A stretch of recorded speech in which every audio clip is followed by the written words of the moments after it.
Bonjour et bienvenue à toutes et à tous dans cette nouvelle réunion de Chantier de France. Je suis Jean Hollenfield, rédacteur en chef de Chantier de France, et j'ai le plaisir d'animer les deux tables rondes qui nous réunissent ce matin. Nous allons parler des orientations à donner au parc matériel en 2024. C'est un exercice auquel les directeurs matériels sont confrontés chaque année. Définir les enveloppes budgétaires et arrêter les choix des fournisseurs. L'exercice n'est jamais simple, l'équation est complexe, elle comprend de nombreuses inconnues. Comment se déterminer dans le contexte actuel? Quelle stratégie mettre en œuvre pour répondre aux enjeux de la décarbonation? Quels choix technologiques opérer pour cela? Comment répondre aux besoins des chantiers? Pour répondre à ces questions, nos invités ce matin que je vous présente. Hubert Delplanque, directeur multimétier de NGE. Grégoire Alain Dupré, directeur matériel de l'entreprise Charrier. Léo Bage, responsable parc du groupe Léo Richer, de l'entreprise du groupe Bage, et Jean-Luc Firmin, président fondateur de Chermat. Jean-Luc Firmin, vous n'êtes pas directeur matériel, et pourtant, nous copilotons avec nos clients un parc numérique de 80 000 matériels. Ce qui est assez conséquent. Hubert, pouvez-vous nous donner les grandes masses du parc de NGE Multimétier? Alors, chez NGE, c'est à peu près 12 500 items. Pour la partie multimétier, c'est 1600 items décomposés dans les grandes familles. 300 pelles sur chenille, 300 pelles sur pneus, 100 bulles sur chenille, une cinquantaine de niveleuses, 50 finisseurs. Voilà à peu près les grandes lignes. C'est 1600 machines pour la partie multimétier. Plus 300 poids lourds, plus 3000 véhicules légers. Sachant que tout ce qui est en dessous de 8 tonnes, chez NGE, c'est loué. C'est la règle, oui. C'est la règle. Tout ce qui est en dessous de 8 tonnes, on investit très très peu, vraiment exceptionnellement, sinon on passe tout en location, on essaye de faire de la location en longue durée. D'accord. Grégoire, le parc d'entreprise Charrier, dans ses grandes masses également? Eh bien, écoutez, nous avons à peu près 250 engins de terrassement et de VRD, une centaine d'engins dans les carrières. Et nous avons un parc VL qui est encore en petite proportion en pleine propriété. C'est un peu historique car nous avons de la croissance externe et régulièrement nous sommes confrontés à cette reprise en main du matériel avec son passif. Et donc aujourd'hui, on a une densité de matériel par rapport au territoire que nous occupons qui est relativement modeste, contrairement à mes confrères, car nous sommes une entreprise régionale. Eh bien, nous avons une densité de matériel qui doit à peu près équivaloir à mes collègues. Régional, mais également multimétier, puisque au sein des différentes régions, vous exercez différents métiers. Tout à fait. Nous avons la particularité peut-être d'avoir notamment une activité sur les espaces verts, ainsi que très récemment, nous avons investi dans une entreprise de génie écologique qui nous permet de mettre le pied dans des activités à la fois nouvelles et pourquoi pas régénératives. Et donc de découvrir de nouvelles gammes de matériel. Tout à fait, des tondeuses et des matériels de ce type-là pour entretenir, créer des espaces verts et pourquoi pas les régénérer. On en reparlera peut-être. Oui. Léo Richer, le groupe Bage est plutôt actif dans les réseaux. Pouvez-vous nous présenter son parc?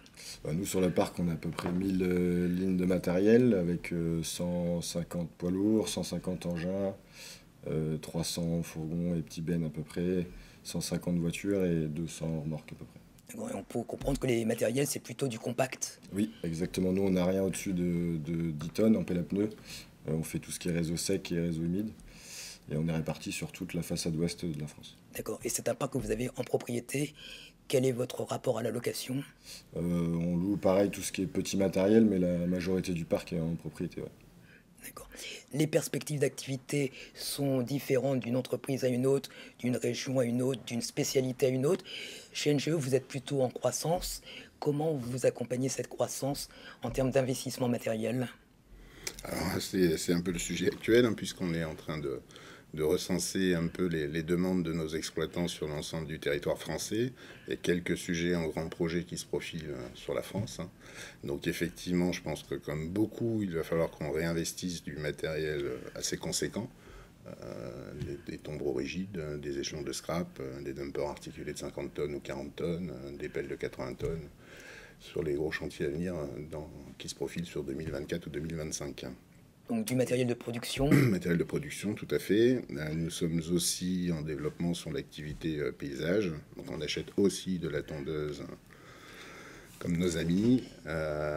Et puis divers métiers comme l'électricité où on augmente de plus en plus. On travaille dans les souterrains. Enfin, le multimétier, en fait, c'est à peu près tous les métiers, on va dire, enfin, en ce qui me concerne, sauf la fondation, le ferroviaire et le bâtiment. Que je ne gère pas. Oui, tout à fait. D'accord, mais on voit de la tondeuse au tombeau rigide, il y a quand même un spectre assez large. Tout à fait. Comment vous vous organisez pour être efficace et pertinent dans chaque segment des matériels que vous devez acquérir? Alors, d'abord, on a des responsables, des directeurs matériels régionaux, hein, et nous essayons d'être le maximum à l'écoute de nos exploitants. Donc, on écoute leurs besoins. Le premier acte, il est là, hein, c'est le besoin de l'exploitant. Et puis après, forcément, on consulte, hein, on regarde avec les différents fournisseurs. Pour le gros matériel, on prend de plus en plus en compte la consommation du matériel. C'est le sujet du jour. Et pour le petit matériel, lui, on part plutôt, pour les espaces verts entre autres, hein, on part beaucoup sur du matériel électrique. Hein. Tout ce qui est petit matériel, c'est plutôt 100% électrique. Hein.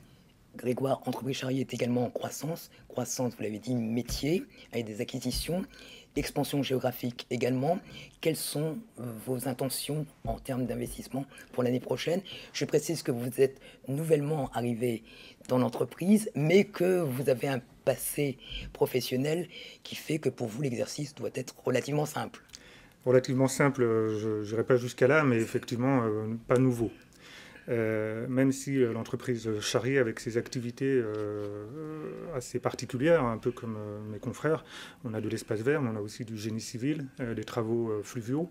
Et donc cela m'amène à découvrir ou à redécouvrir des métiers qui ne m'étaient pas forcément très connus auparavant. En termes de renouvellement du parc et de stratégie par rapport au parc, nous sommes effectivement dans une démarche de renouvellement. Et dans cette phase de renouvellement, bien entendu, on essaye d'avoir les oreilles bien tendues sur tout ce qui peut se faire en termes de décarbonation. C'est vraiment un axe prioritaire sur le renouvellement du parc. Et après, les opportunités de chantier qui s'offrent à nous pour 2024 nous font envisager effectivement des gros achats de matériel, de terrassement aussi. Ça se profile pour février-mars 2024. Avec cette problématique des délais, etc. Ce qui nous pousse à être très agile sur, d'une part, la pleine propriété, qui est un peu le fondamental de l'entreprise. La devise de notre entreprise, c'est agir pour durer. Donc on est plutôt dans une démarche de pleine propriété, donc en investissement sur fonds propres. Néanmoins, dans certains cas, nous sommes confrontés à des délais ou à des disponibilités de matériel qui nous poussent vers la location. Donc on ne s'interdit aucune piste, mais le fil rouge, c'est quand même la pleine propriété pour rentabiliser au maximum l'investissement sur le long terme. D'accord, vous avez évoqué les délais et également les coûts, le prix des matériels qui s'est apprécié dernièrement. Est-ce que vous avez réussi à avoir une augmentation d'enveloppe suffisante? Est-ce qu'on peut avoir une idée de ce que l'entreprise va investir l'année prochaine en matériel? Il est un peu trop tôt pour le dire, que comme mes confrères, on est en pleine collecte pour préparer la campagne 2024. Néanmoins, on sera dans le même ordre de grandeur je pense, que l'année 2023, aux alentours de 20-25 millions de CAPEX. D'accord. Léo, vous êtes sur des matériels compacts, on l'a dit, ce qui n'empêche pas non plus des investissements conséquents par rapport à la taille de l'entreprise et aux moyens que vous mettez en œuvre pour vos chantiers. Comment vous voyez l'année 2024 en termes d'investissement? Alors, pour nous, on a eu récemment plusieurs grosses croissances, donc on a beaucoup investi sur le parc ces dernières années, en croissance externe. 2024, ce sera un peu plus que 2023 pour notre société. Du fait de certains parcs qui n'étaient pas encore remis à zéro sur des croissances externes, qu'il faut qu'on renouvelle, des machines un petit peu vieillissantes. Donc justement, oui, il faut réfléchir à comment bien investir pour les années à venir. Eh bien, j'imagine que l'enjeu des tondeuses n'en est pas un pour vous. Ce sera plutôt sur les scraps, les tombereaux dont vous avez fait mention tout à l'heure. Comment évolue votre enveloppe budgétaire pour l'année prochaine? Est-ce qu'elle permettra de répondre, selon vous, aux besoins de vos chantiers? Alors, il faut qu'elle le permette. Mais comme mes confrères, et comme je l'ai dit tout à l'heure, nous sommes dedans, donc les chiffres ne sont pas arrêtés, mais l'enveloppe, ça sera à minima la même que 23, ce sera du 135 millions, voire certainement un peu plus. Maintenant, on regarde de plus en plus. On a un parc qui a vieilli depuis quelques années. On a la même problématique sur le délai de livraison. Donc, les machines, on les garde beaucoup plus longtemps. Et aussi, on fait de plus en plus de rebuild, puisqu'on a en interne la chance d'avoir quand même beaucoup de mécaniciens sur toute la France. On a un atelier central à notre siège. On va en parler absolument. Et ça nous permet de faire du rebuild du matériel existant quand même. D'accord. Léo, est-ce que chez Bage, vous avez déjà fléché une partie de vos investissements vers des matériels, on va dire, verts, au sens générique du terme? Sur 2023, on est parti sur le GNV. Donc on a intégré plusieurs véhicules légers et poids lourds au GNV sur la flotte. Alors on est un peu dépendant des stations, forcément, donc du territoire. On a une partie aussi, pas mal de voitures électriques quand même, pour tout ce qui est bureau d'études.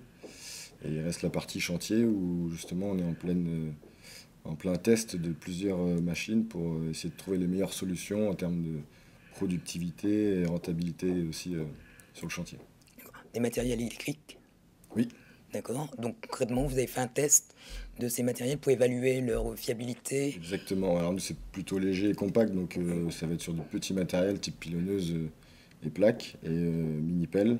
Alors il y a des essais concluants et d'autres où il faut qu'on trouve les solutions pour garder la productivité journalière. Donc, mais on avance plutôt bien sur le sujet.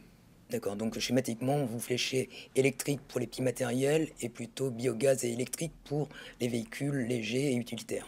Ouais, alors plutôt même GNV, on axe vraiment GNV sur le véhicule léger et le poids lourd qui fonctionne plutôt bien.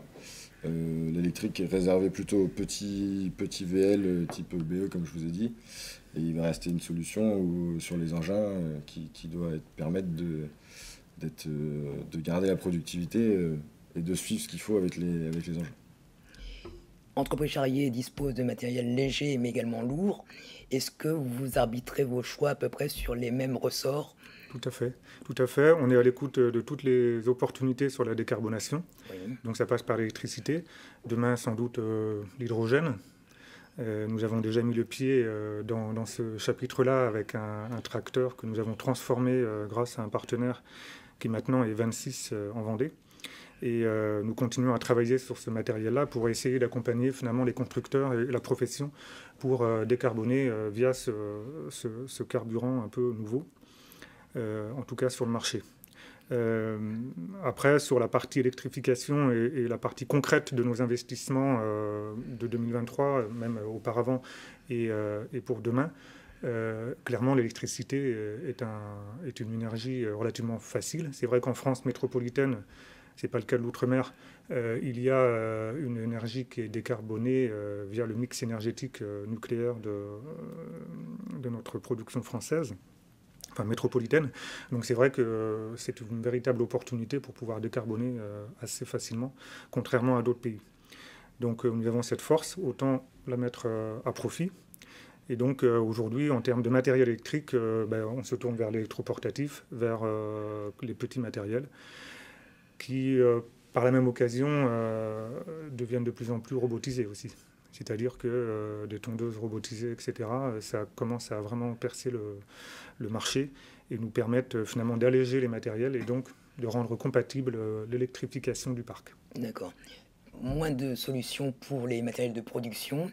Comment vous les fléchez dans la mesure où l'offre, à l'heure actuelle, n'est pas en adéquation avec vos besoins? C'est clair qu'actuellement, il y a quelques constructeurs qui arrivent avec des pelles de 23 tonnes en 100% électrique. Vous, c'est l'entrée de gamme. Pour nous, bon, c'est pas l'entrée de gamme, mais non, parce que c'est, quand je vous disais, on a 300 pelles sur chenille. Dans le multimétier, sur les 300, on doit en avoir 200 de cette taille. Pas 25 tonnes. Oui, donc c'est vraiment un peu notre cœur des pelles sur chenille. Mais la problématique aujourd'hui, c'est l'autonomie. Et c'est effectivement aussi l'amener de l'énergie sur chantier. On peut avoir du powerbank, on peut avoir des chargeurs rapides de 150, mais il faut bien de l'énergie, de l'électricité pour pouvoir brancher. Et une pelle et chenille, elle reste sur un chantier, elle y reste un moment. Donc il y a peu de solutions, hein, sachant que l'autonomie qui est annoncée aujourd'hui, c'est 4 heures. On l'a testé, on a en parc plusieurs mini-pelles. Hein, quand je vois déjà aujourd'hui comment c'est compliqué pour les mini-pelles, hein, mis à part pour des métiers un peu spécifiques, comme le métier du paysage, ça marche plutôt bien, puisque les équipes partent du matin du dépôt, rentrent le soir, donc c'est plutôt adapté à leur job. Mais sur le reste, c'est un peu plus compliqué. Après... on est très à l'écoute de ce qui va se passer dans les années à venir. Il y aura peut-être des subventions. Enfin, aujourd'hui, on n'en a pas parlé, mais c'est le coût. Hein, une pelle de 23 tonnes électrique par rapport à une pelle thermique, on est à 2,5 fois, voire plus du prix. Donc voilà, on est à l'affût, on regarde, on va voir si il y a certains pays où ils ont mis en place des subventions justement pour pallier à ce delta entre le thermique et l'électrique. Croiser les doigts et on va y croire. Donc cette année, pour l'année prochaine plutôt, il n'y aura pas d'acquisition de matériel dans cette classe chez NGE. Alors, dans la catégorie 23 tonnes, je ne pense pas aujourd'hui, puisque d'abord, je viens de vous le dire, c'est le coût. Même si les constructeurs font des propositions de location pour la mise à disposition, il faut se dire une chose, c'est que nos exploitants, eux, derrière, ils ont des clients. Et est-ce que le client est prêt à payer 2,5 fois? Aujourd'hui, c'est pas le cas. Le client, de plus en plus, il est prêt, il nous pousse à aller sur la décarbonation. De toute façon, il n'y a pas de débat là-dessus. De plus en plus de villes dans les appels d'offres nous mentionnent du matériel électrique. Il y a une marque, on peut la citer, je pense la Mecalac, qui est plutôt bien avancée sur le sujet, avec une belle autonomie. Donc, y aller peut-être dans cette catégorie de machines. Après, on va plutôt aller, et là où on pousse, c'est sur le carburant liquide bas carbone, comme vous l'avez dit, le HVO, où effectivement on a plusieurs chantiers qui tournent aujourd'hui. On était à fin août à peu près à 700 000 litres passés sur l'année, ce qui nous a permis d'économiser à peu près 1500 tonnes de CO2. Vous parlez de la Mecalac 12E. Oui. Tout à fait. Sur quel mode de financement vous pourriez en disposer? Alors aujourd'hui, on est en consultation. L'idée, c'est de les prendre sur des modes de location 36, 48 mois, voire plus. Ce que l'on attend surtout aujourd'hui, c'est d'avoir les bons TCO qui sont derrière, parce que quand on parle de l'acquisition d'une machine, effectivement, on est sur 2,5 fois le prix. Mais par contre, il faut regarder sur la durée de vie de la machine ce qu'on va y gagner, puisque logiquement, enfin, à ce jour, l'électricité est quand même moins cher que le carburant. Donc sur la vie de la machine, quel sera effectivement le résultat final. Et ça on attend que les constructeurs soient aussi punchy, soient aussi inventifs sur des solutions pour qu'on puisse mettre de plus en plus de leurs machines sur le marché. Ils les ont sortis, il faut bien les utiliser. Certes. L'accès au crédit n'est pas un problème pour Entreprise Charrier. Est-ce que cependant la mise sur le marché de quelques alternatives, notamment électriques, vous incite à explorer de nouveaux montages financiers pour acquérir ces matériels? Nous restons relativement classiques sur les modes de financement. Donc encore une fois, investissement est privilégié dans la mesure de l'économie de l'entreprise, bien entendu. C'est pas open bar. Cependant, la location, effectivement, reste une solution tout à fait intéressante. Et encore une fois, réservée à certaines typologies d'utilisation. Soit parce qu'on a déjà une fin de chantier et donc on n'est pas sur quelque chose de très long terme, soit parce que effectivement en termes de capacité financière, on dépasse ce qu'on peut faire sur un chantier, une agence ou une activité ou un métier de l'entreprise Charrier. D'accord. Léo, si le groupe Bage va plus en avant dans l'électrification de son parc, comment vous voyez le financement de cette flotte? C'est pareil, je pense qu'on restera aussi classique. Alors après, il y avait les histoires des aides où aujourd'hui, il n'y a pas forcément grand-chose sur ce créneau-là. ou ce qu'on a pu avoir nous sur le GNV, mais qui dépend, on en a eu sur le GNV, mais qui dépend des régions. Donc il y a forcément un trou à combler qui, comme Hubert le disait, les clients ne sont pas forcément prêts aujourd'hui à compenser aussi cette hausse de tarifs sur le matériel électrique. Jean-Luc, on voit que ce sont des entreprises donc, qui disposent de moyens conséquents pour réaliser leur chantier. On sait que dans toute entreprise de travaux publics, il y a quand même des marges d'optimisation de l'outil existant. Comment vous pouvez aider ces exploitants à progresser dans ce domaine ? C'est vraiment notre sujet, hein. C'est-à-dire, quand je disais tout à l'heure qu'on est copilote des parcs matériels, c'est que nous, on prend le parc existant et on va regarder avec nos clients comment optimiser le taux d'utilisation des matériels. C'est-à-dire comment sur un parc on obtenir plus, à la fois pour dégager de la productivité, qui donne des marges financières pour acheter d'autres matériels, qui, on le sait, coûtent plus cher, hein, ça a été dit. Et pour ça, on propose de rentrer dans une démarche totalement numérique. C'est-à-dire qu'on va créer une image numérique du matériel, et sur cette image numérique, plusieurs personnes pourront intervenir, même de sociétés différentes, afin de gagner en productivité. C'est ce qu'on appelle les jumeaux numériques, voilà, qui sont à l'honneur aujourd'hui de la presse économique. Donc voilà, on est complètement dans cette logique. Dans le sujet, il y a cette approche. J'imagine que vous avez tous, de toute façon, doté d'outils similaires. Au niveau du jumeau numérique, concrètement, quel est l'apport que vous pouvez mettre en face pour le responsable du chantier, pour le chef de la maintenance, pour le directeur matériel? 3 niveaux d'intervention qui, à un moment donné, ont des enjeux très particuliers. Tout à fait. Alors, quand on est en exploitation, le projet que nous partageons avec nos clients sur ce sujet-là, c'est de gagner des journées de production. Donc sur l'ensemble d'emplois d'un parc, hein, même quand on part sur quelque chose de simple, qui est de gagner une journée par an, eh bien, le cumul est important et vite significatif financièrement. Pour vous donner un ordre de grandeur, sur un parc de 100 machines, une journée par jour par matériel, ou 5% de productivité sur 10% du parc, bah, ça dégage déjà 50 000 euros d'équivalent chiffre d'affaires, donc qui sont une source de revenus potentiels. Donc ça, c'est un point important. Deuxième point important, quand on est sur la partie gestion du matériel, les enjeux que l'on travaille, c'est pas un matériel bloqué pour une VGP pas faite à l'heure, pas un entretien fait en urgence, c'est tous ces petits outils du quotidien qui sont simples, mais qui permettent de gagner des journées de production, donc d'optimiser l'usage d'un parc existant. Vous avez mentionné la disponibilité. Vous travaillez également, j'imagine, sur les taux de ralenti. C'est un vrai enjeu sur le matériel, a fortiori quand c'est du matériel de production. Qu'est-ce que vous mettez en place, vous, chez NGE, pour suivre ce taux de ralenti et évidemment le faire progresser à la baisse, évidemment? Alors les taux de ralenti, effectivement, c'est un sujet chez nous qui existe depuis quelques années maintenant, hein. On avait commencé vraiment à aborder le sujet en 2019.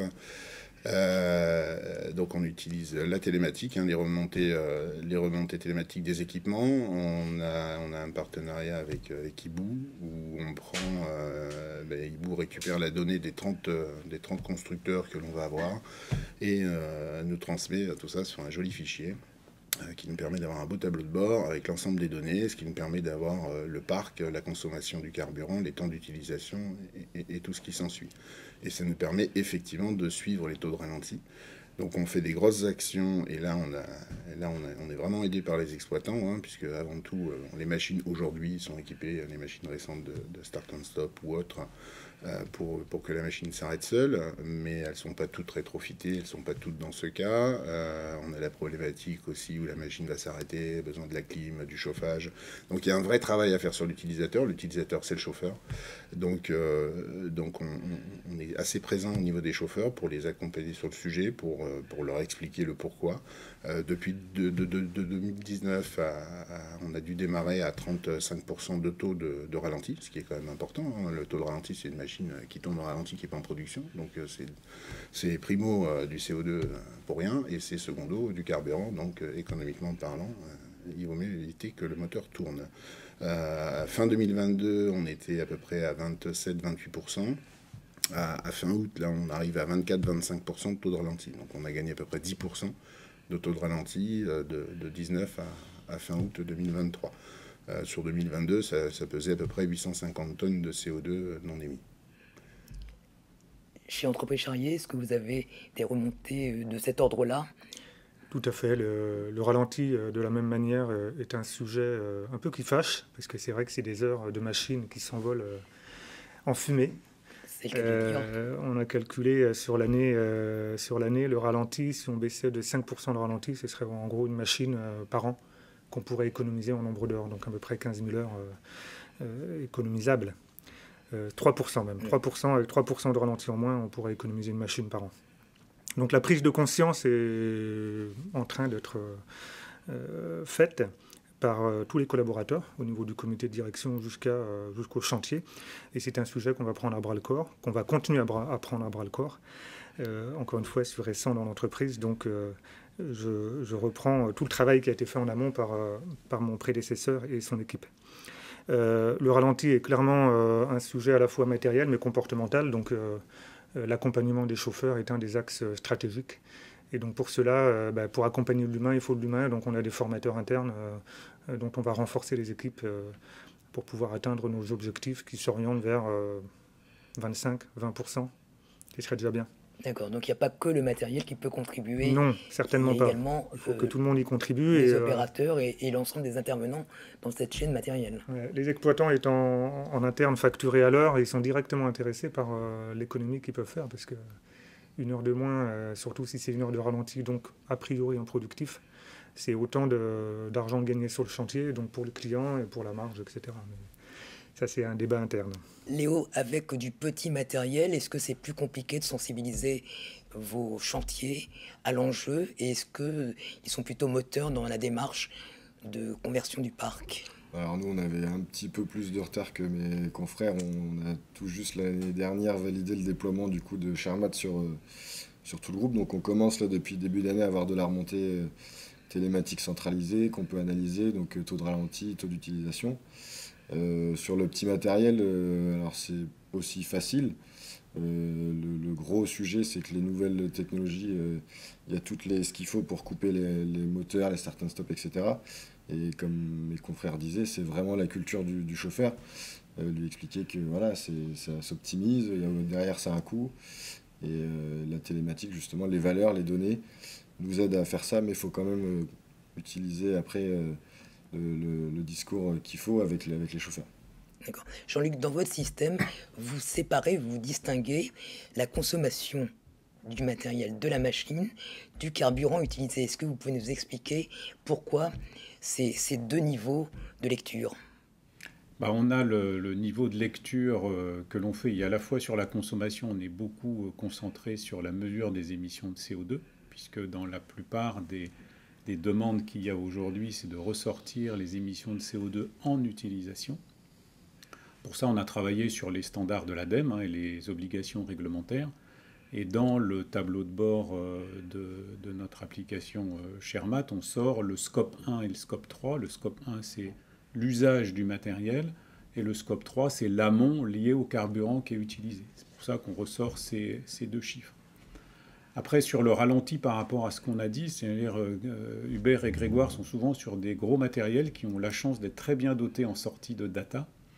Et nous, le message souvent qu'on fait passer sur d'autres types de matériel, quand on achète un matériel, c'est de bien vérifier que la donnée est accessible. Parce qu'aujourd'hui, c'est très standardisé, c'est très facile à acquérir. Aller lire la donnée, ça devient de plus en plus du courant. En revanche, il faut que cette donnée soit accessible. Et en fonction des matériels achetés, des constructeurs, il y a des dispositions particulières qu'il est intéressant d'aller creuser. Que vous avez commencé à creuser? Oui, on attaque là, on a les premiers. Alors il faut un petit peu de recul quand même pour pas juger que sur un mois par exemple, mais sur les premières sociétés où c'est installé depuis le début de l'année, là on commence à analyser, ce qui nous sert aussi à orienter nos investissements 2024. Donc c'est sûr que oui, ça nous aide, c'est un très bon outil pour nous aider. On le voit, vous avez différents leviers sur lesquels vous pouvez agir. Vous avez évoqué le reconditionnement des matériels. C'est quelque chose qui est réalisé en interne chez NGE. C'est une activité historique dans votre gestion du parc. Est-ce que c'est quelque chose que vous allez faire monter en puissance dans les prochaines années? Je voulais simplement revenir sur l'accessibilité des données. Effectivement, il faut qu'elles soient accessibles, la donnée, mais il faudrait aussi que le constructeur les mette tous gratuitement, les données. C'est aparté. On est tous d'accord. C'est un petit message. C'est un petit message. Il y a un vrai souci de l'accessibilité à cette donnée et des conditions d'accès à cette donnée. Ça commence quand même. On récupère à peu près l'ensemble des données, mais certains constructeurs vous les font payer, ce qui n'est pas... Vous les mettez tous au même rang ou certains sont un petit peu plus, on va dire, coopératifs? Il y en a beaucoup qui sont coopératifs. D'accord. C'est une petite... Mais je ne suis pas constructeur, mais je me fais le relais de ça parce que c'est vrai que aujourd'hui, c'est considéré comme un service. Et la plupart du temps, ce service est payant. Tout à fait. Pour revenir sur la reconstruction de machines, effectivement, alors c'est assez historique chez nous. Hein, comme je le disais, on a la chance chez nous d'avoir des équipes de mécaniciens un peu partout en France. On a un atelier central, on forme beaucoup de mécaniciens, on a une école de formation, on a à peu près toujours 25 alternants. Donc de faire de la reconstruction de machines, en plus quand on a des jeunes mécaniciens, pour leur apprendre ce que c'est que le métier, c'est plutôt bien. Donc on a fait dernièrement un 980. En général, on cible quand même des machines assez conséquentes. On a fait de la niveleuse, on a fait plusieurs machines. Il ne faut pas que ça dépasse 50% du coût de la machine. Et en général, on repart le 980. Là, on est reparti, il avait 15 000 heures, on est reparti pour 10 000 heures. Donc oui, on y regarde de plus en plus dans tous les cadres, dans le cadre économique, dans le cadre de la diminution de CO2, pour en faire de plus en plus. Et sur du matériel de production, ce sont à peu près vos indicateurs à partir de 15 000 heures pour gagner encore 10 000 heures. L'idée, effectivement, c'est ça. Alors à partir de 15, ça peut être 13, entre 13 et 15 000 heures, mais après, ça dépend aussi des machines. Si on parle de tombeaux rigides, on a des 773, on en a déjà reconditionné dans le passé. Effectivement, un 773, ça peut être plutôt 17 000 heures. Bon, ça va dépendre de la typologie et de la famille de la machine. D'accord. Entreprise Charrier, est-ce que vous procédez aussi à ce type de reconditionnement de matériel ? Alors effectivement, les Rebuilt fait partie du panel des possibilités de renouvellement du matériel. Cependant, on ne le fait pas en interne. Nous faisons confiance pour cela à nos concessionnaires qui le font pour nous. Les critères sont relativement les mêmes, avec un petit bémol, c'est que la taille du parc ne permet pas forcément de sortir la machine sans la remplacer en attendant. Donc là, il y a tout un arbitrage et une stratégie sur le temps d'immobilisation de la machine à creuser pour pouvoir être gagnant de cette opération qui effectivement est séduisante dans notre démarche de décarbonation, car une machine qui repart pour quasiment une durée de vie complète, c'est autant de CO2 qui ont déjà été produits lors de la conception première et la construction première de la machine. Donc ça s'inscrit pleinement dans notre démarche de décarbonation. Et c'est quelque chose que vous allez pousser? On va le pousser dans la mesure effectivement des machines et de leur état initial avant Rebuilt et de nos chers constructeurs et concessionnaires qui nous font les offres les plus compétitives possibles. Les plus compétitives, évidemment. Léo, j'imagine que ça ne fait pas sens sur une plaque vibrante. Nous, on a beaucoup moins. Enfin, déjà, on n'a pas non plus d'atelier interne. On fait sous-traiter par nos constructeurs. Et après, surtout la partie compacte, poids lourd ou approche chantier, on est moins dans cette typologie-là. Alors, c'est pas que ça peut pas venir un jour, suivant les orientations et le matériel, mais pour l'instant, c'est pas forcément une direction qu'on prend sur notre type de matériel. On est forcément adapté.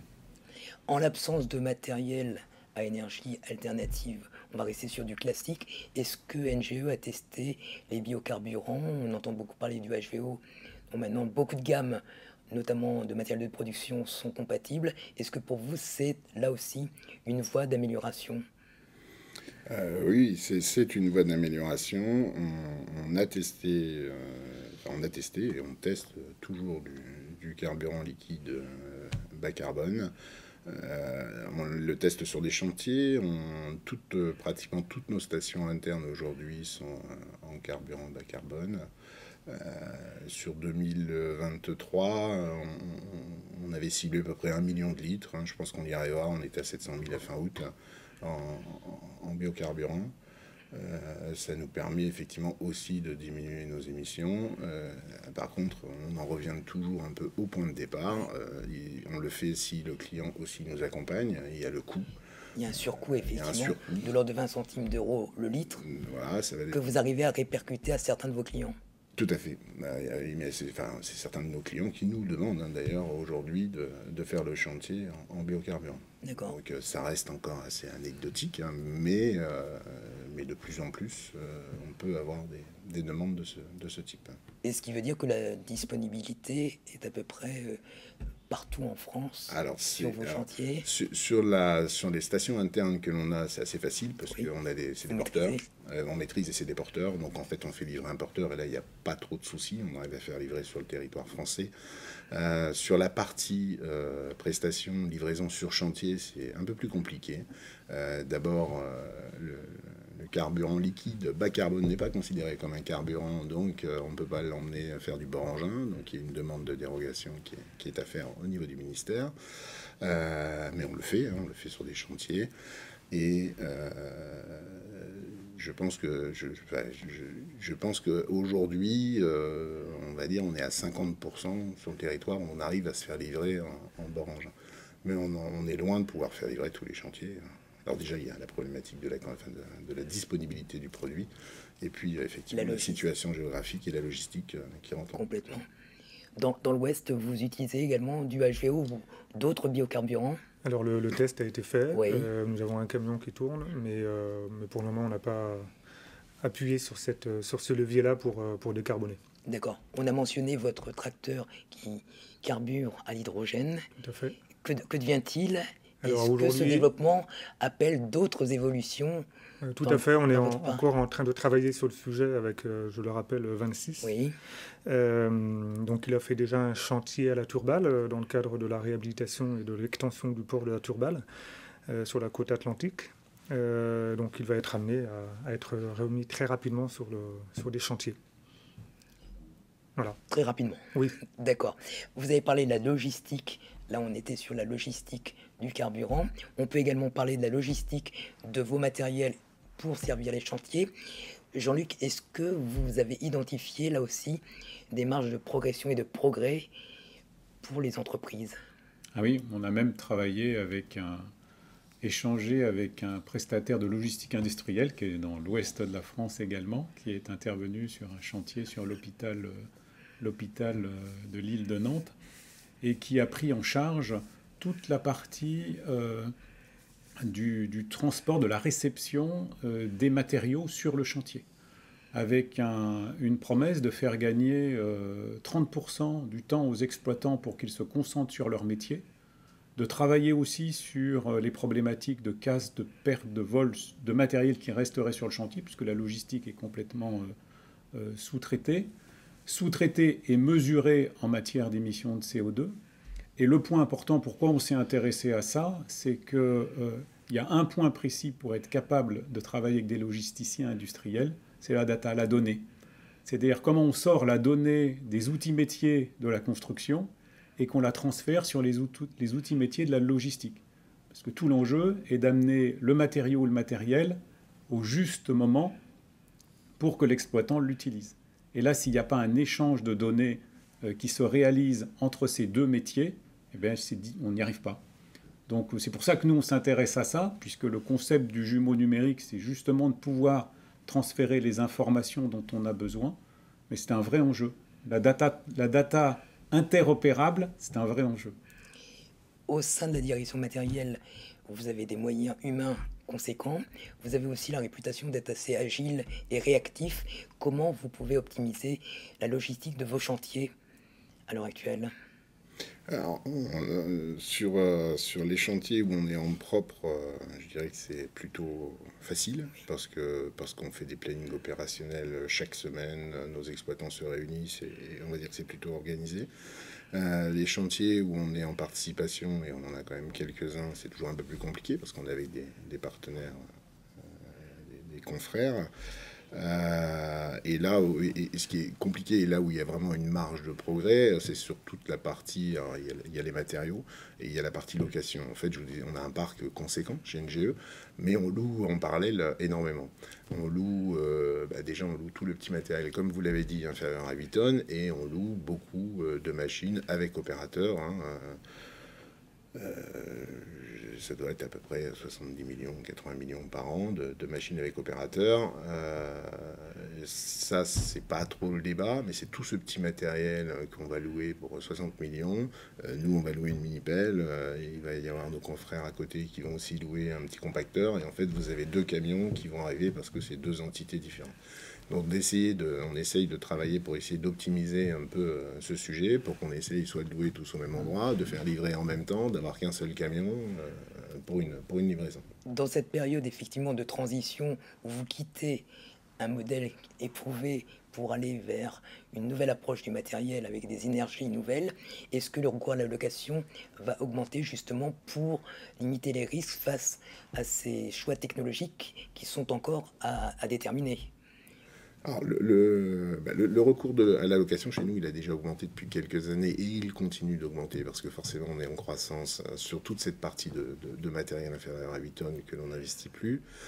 Pour le reste, même si on investit, même si on fait du renouvellement de parc et on essaye de faire de l'achat nouveau pour augmenter notre parc chaque année, c'est pas suffisant.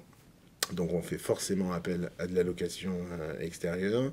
Dans les nouveaux modes, si on parle du 100% électrique, je pense qu'aujourd'hui, n'ayant pas un visu et suffisamment de recul, effectivement, on risque de partir un peu plus sur des propositions de location pour voir un peu comment on va avancer sur le sujet dans les années à venir.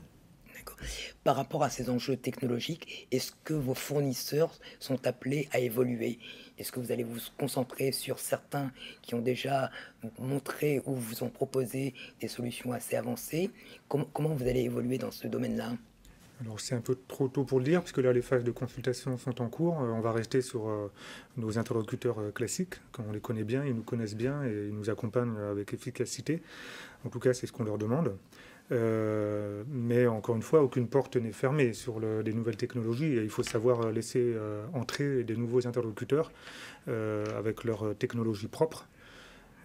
Voilà. On peut aussi faire des partenariats comme on l'a fait sur le tracteur hydrogène, encore une fois, qui s'appuie sur des acteurs locaux, donc qui connaissent bien nos problématiques, car on partage le même ancrage géographique dans l'ouest de la France. Donc voilà, on est sur quelque chose de relativement en mouvement et en tout cas totalement ouvert.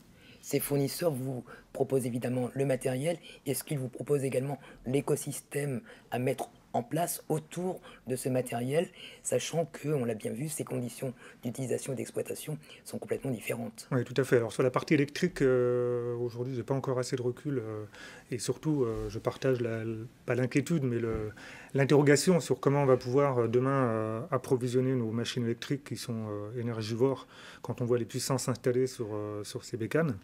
Sur le petit matériel, c'est une autre problématique. Mais nos partenaires actuels ou futurs devront effectivement prendre en compte la logistique de l'énergie, qui aujourd'hui est le frein majeur, je pense, au déploiement de ces matériels. Pour l'hydrogène, on voit bien la production est compliquée et très énergivore. L'électricité, c'est lourd. Et le réseau a beau être très dense, c'est pas un réseau forcément accessible, comme si on pouvait brancher n'importe quelle machine sur un transfo, quoique c'est peut-être l'avenir. Voilà, la problématique de l'approvisionnement en énergie est tout à fait d'actualité. Donc là, les prochaines années vont être un petit peu compliquées pour vous à gérer. Et est-ce que le risque de l'investissement non abouti existe pour vous? Oui, il existe forcément. Oui, il existe forcément. Il faut vraiment cibler. Enfin, on est comme tous, hein, on est vraiment à l'affût de tout ce que les constructeurs peuvent nous proposer aujourd'hui.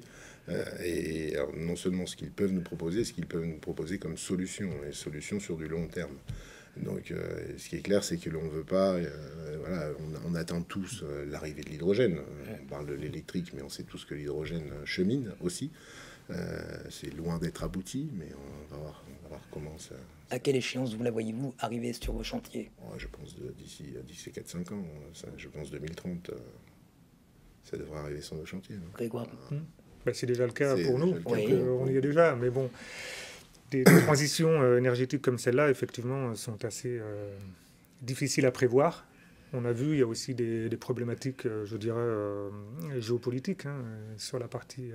Donc quelque chose qui pourrait nous accompagner, ce serait une crise du type de l'Ukraine qui mettrait en péril l'énergie fossile du carburant classique à base de pétrole.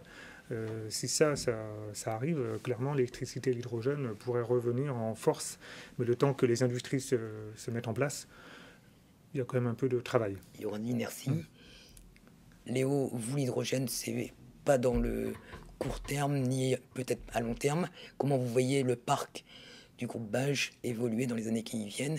Est-ce que vous aussi, potentiellement, vous pourriez être confronté à un investissement non abouti? Alors oui, de toute façon, on est à l'affût comme tout le monde. Mais bon, après, l'hydrogène, il y a aussi le souci de l'approvisionnement et de la distribution, qui est qui est un autre problème par rapport à l'électricité. Mais c'est une solution qui marche, on le sait, qui est déjà éprouvée en course automobile ou sur d'autres applications. Alors après, c'est être à l'affût de l'énergie qui va correspondre le mieux aux besoins et qui est la moins contraignante, on va dire, aujourd'hui, où il faut garder quand même une approche chantier qui reste correcte et qui correspond à la demande du client. D'accord. Vous venez justement, vous le mentionnez, de la course automobile, motoriste. Comment vous avez appréhendé le contexte des travaux publics dans l'état actuel que vous l'avez découvert donc dans le groupe Bage il y a quelques mois? Quelques années. Et oui, ça reste de la technique. Alors il y a un petit peu plus d'hydraulique que sur une voiture de course, mais l'approche et l'esprit est quand même le même. C'est un esprit technique. Alors pour la partie matérielle, après la partie production, mais pour la partie matérielle, c'est très technique. Et il n'y a pas beaucoup de différence au final. Même si je vous dis techniquement, c'est le même esprit. Il y a un moteur, des chenilles ou des roues, mais il n'y a pas forcément de différence entre les deux milieux. C'est quand même relativement similaire au niveau technique.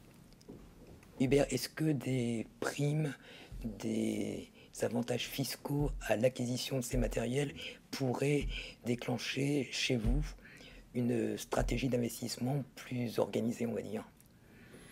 Sans aucun doute, oui. Je pense qu'on est tous d'accord sur le sujet.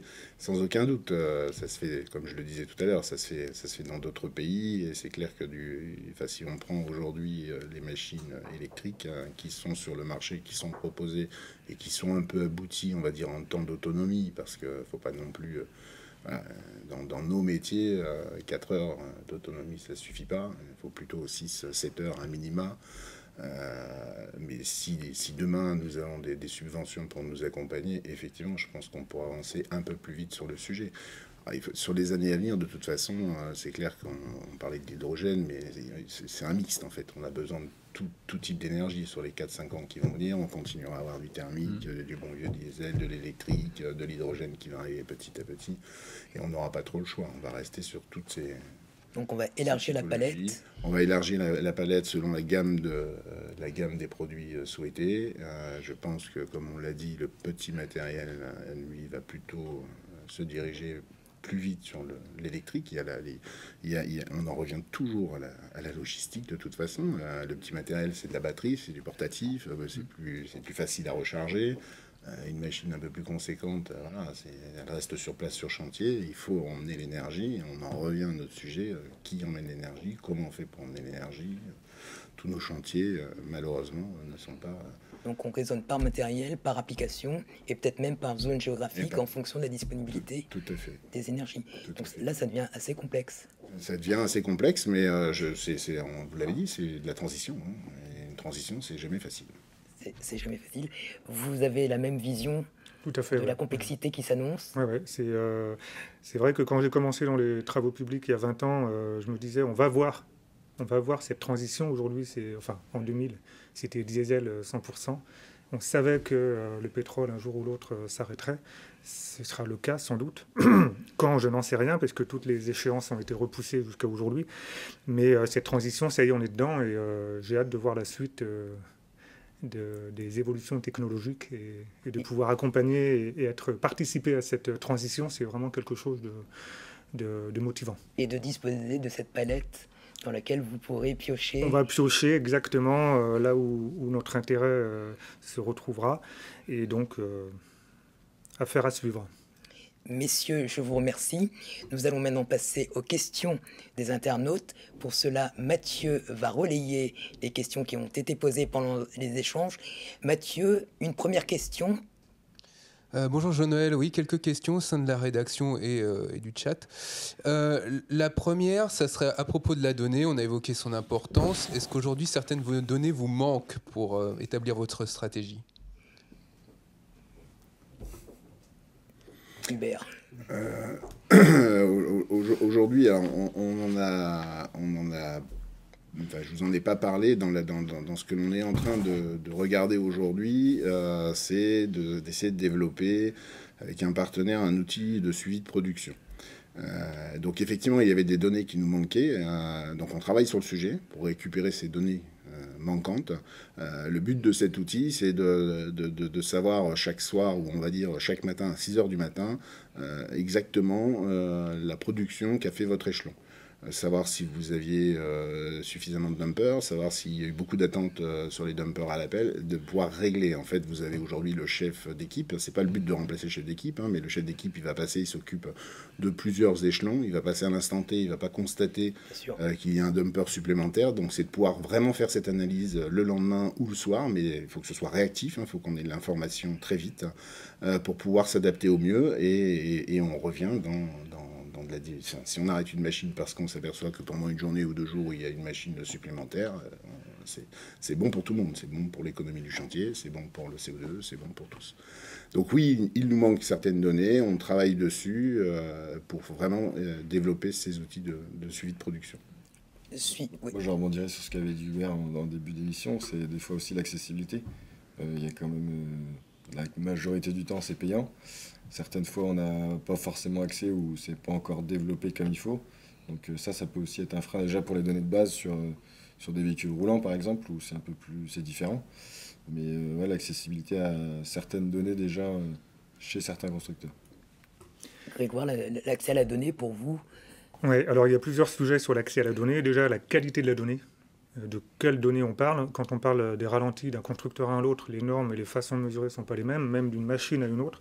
Donc si on pouvait disposer d'une norme sur le sujet, ce serait bien. Donc ce n'est pas tant la donnée, mais la donnée telle qu'elle est aujourd'hui, elle pourrait s'améliorer. Et sur la partie données en tant que telle manquante, je rejoins Hubert sur le sujet de la tonne finalement transportée, que je retrouve aussi dans la logistique des camions, où bizarrement cette donnée-là nous manque, ne serait-ce que pour traquer les retours à vide et pour vérifier aussi qu'on n'a bien pas de surcharge et surtout pas de sous-charge, qui sont autant de tonnes kilométriques qui ne sont pas rentabilisées. Donc la tonne transportée dans les camions ou dans les engins, je pense que c'est un sujet aujourd'hui qui est encore un peu à ses débuts et qui mériterait mieux. On peut s'amuser à remonter énormément de données.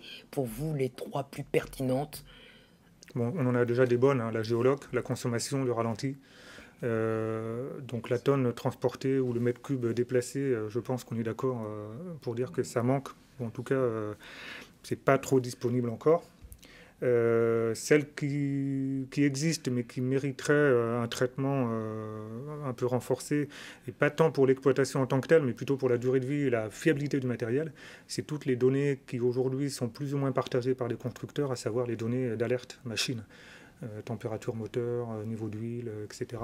Et tous ces indicateurs-là, on les retrouve plus ou moins, on y a accès plus ou moins, c'est plus ou moins payant, mais si tout ça, ça pouvait être en open accès, eh bien, on s'en trouverait mieux pour mieux exploiter notre matériel. Et ça permettrait de mettre en œuvre une maintenance prédictive tout à fait. En interne. Ça permettrait d'accentuer la maintenance prédictive, hein, que je pense que l'on ne fait plus suffisamment, tous, hein, pour diverses raisons. Moi, je voudrais simplement rajouter, je pense que je suis entièrement d'accord, c'est exactement les données, on est en phase avec ce sujet. Ce qu'il faut surtout aujourd'hui, c'est que ces données, c'est bien beau de les avoir, mais il faut prendre le temps de les analyser. Oui. Et oui, Jean-Luc. Il a tout de suite, j'ai amené le sujet, il est content. C'est de prendre le temps et de savoir ce qu'on en fait et de les analyser. Jean-Luc est là pour vous. Oui, au-delà de pour vous, pour moi, c'est essentiel. C'est-à-dire La donnée, nous, on a les mêmes 4 données. Hein. Je rajouterai juste un point. Entre constructeurs, regardez bien aussi la fréquence des données. Parce que ces données, vous les avez des fois une fois par jour, une fois par heure, une fois toutes les 10 minutes. Et ça, c'est vraiment aussi important, surtout quand on est dans des zones de production. Et c'est vrai, après, nous, ça c'est un peu notre leitmotiv, il faut que cette donnée soit utile et simple à traiter. La donnée, quand on vient de l'univers de la course automobile, c'est dans votre ADN. Le quotidien journalier, les datas. Oui. Après, c'était différent. On avait quand même beaucoup de données alors, en temps réel avec la télématique, la télémétrie en direct aux 24 heures du Mans, par exemple. Et après, on a tout ce qui est data, boîtier qu'on analysait. Et donc, quand on descend à l'échelle d'un parc tel que celui du groupe Bage, on a peut-être la tentation de faire quelque chose de super génial, mais pas du tout adapté aux besoins du chantier. Oui, après, il faut s'adapter, puis aux utilisateurs aussi des plateformes. Sur Shermat, c'est accessible à tout le monde, donc il faut que ça soit relativement simple et l'exploiter comme il faut derrière, parce que c'est bien d'avoir de la donnée, mais des alertes moteurs seraient plus intéressantes que suivre les températures moteurs, par exemple. Donc, oui. D'accord. Mathieu, une autre question pour nos invités. Il y a un point qu'on n'a pas abordé, c'est la question du guidage. Est-ce que c'est quelque chose qui se développe au sein de vos parcs? Technologie de guidage, matériel de production. Oui, toutes les pelles que l'on achète aujourd'hui, elles sont toutes guidées. Les bulles, idem, les niveleuses, idem. Donc oui, ça se développe, mais ça fait déjà quelques années chez nous. L'aide à la conduite, c'est hyper important. L'aide à la production aussi. Donc le guidage, oui, c'est 150% chez nous. Il n'y a pas de sujet. Et en face, des gains de tout est guidé. Et en face, vous avez forcément des gains de productivité, puisque déjà, vous avez un gain humain, parce que vous avez plus forcément besoin de quelqu'un qui va tenir la réglette sur le chantier. Donc là, vous faites déjà une économie. Et puis, vous avez des gains, effectivement, de productivité, de réactivité, de rapidité, avec les machines qui sont guidées. Je voudrais simplement ajouter une chose, parce qu'en fait, on parle de guidage, donc on parle de matériel qui est de plus en plus complexe, avec des modes de conduite de plus en plus complexes. Et là aussi, je trouve que les constructeurs ne nous aident pas suffisamment. On en revient à ce qu'on disait avant tout, c'est l'utilisateur, c'est le chauffeur de la machine. Quand on met du guidage sur une machine, il faut l'accompagner, il faut le former, il faut qu'il sache faire. Et c'est pareil avec tous les modes de conduite. Aujourd'hui, vous avez toutes les mini-pelles chez les loueurs, vous avez des petits flash codes, des QR codes. Vous arrivez, vous avez un tuto qui simplifie, qui vous dit. Sur le gros matériel, vous ne l'avez pas. Vous n'avez pas le petit tuto simple qui peut accompagner le chauffeur rapidement sur l'aide à la conduite et tout ce qui s'ensuit. Ça, c'est plutôt dommage. Bon. Pas de matériel sans homme, vous aimez... Pas de matériel sans homme, oui, c'est ce que vous aimez bien dire. Pour la partie 3D, c'est systématique de la même manière. Aussi. En tout cas pour notre activité grands travaux. D'accord. Mathieu, une dernière question. Alors, en matière de location, est-ce que l'offre actuelle vous convient? Léo. Je pense que oui. Après, nous, c'est petit matériel. On a moins de gros matériel en location. Pour la partie location avec chauffeur, ça nous convient en général. Le combo marche bien. Après, il y a peut-être un petit peu plus d'énergie. Il faudrait proposer peut-être un petit peu plus de matériel un peu nouveau, avec des énergies nouvelles, pour justement essayer de les tester un peu plus facilement peut-être chez eux. Ce serait le petit axe. Vous seriez demandeur d'accéder à ces matériels un risque à tester un matériel en location un peu novateur, donc oui, ce serait pourquoi pas un petit axe de... D'accord. Eh bien, vous avez répondu. Simplement, j'ajoute un seul détail, je suis d'accord, c'est sur la location, ce qui est dommage aujourd'hui, c'est que tout ce que l'on fait sur notre parc interne, on ne le fait pas sur l'externe. Donc on ne suit pas les émissions de CO2, voilà, donc alors surtout pour les locations de matériel avec chauffeur, puisque là, bien souvent, ce sont des entreprises de petite taille ou autre, et là, on ne suit pas. Vous avez une vue partielle, finalement. On a une vue partielle, tout à fait. Ce qui est gênant, voilà. Absolument. Grégoire. Oui. Même tout à fait raccord avec Hubert, ces données nous manquent. Et d'ailleurs, avec notre bilan carbone qu'on va devoir faire ou qu'on doit faire pour certaines entreprises dès maintenant, c'est des données qui nous sont tout à fait indispensables. Excellent message au loueur. J'ai la solution, il va nous dire. J'ai la solution. De toute façon, elle existe puisque vous l'utilisez pour vos entreprises. Tout à fait. Et je suis content de ce message passé aux loueurs, puisque moi je dis aux loueurs, si vous voulez que les exploitants utilisent vos matériels, vous, au-delà de la machine, vous devez leur fournir le même niveau de données qu'ils utilisent sur leur matériel en propre. C'est une très belle démonstration ce matin de ce besoin. Très bien, donc on en restera là. C'est la fin de cette première table ronde. Messieurs, je vous remercie. Jean-Luc, vous restez avec nous pour la deuxième partie. Je crois que vous avez une annonce à nous révéler. Donc, à tout à l'heure. Merci beaucoup. Rendez-vous à 11h.